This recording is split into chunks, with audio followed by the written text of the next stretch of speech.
కన్నం వేస్తాడన్న సంగతి ఒక ఇంటి యజమానికి తెలిస్తే ఆ ఇంటి యజమాని ఏం చేస్తాడు? కావలి కాస్తాడు.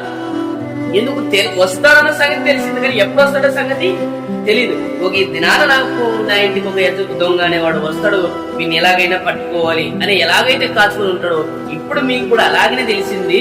ఎలా వస్తాడన్న సంగతి మీకు కూడా తెలుసు కదా. తెలుసుకున్నా మీరు ఏం చేయండి అంటున్నాడు?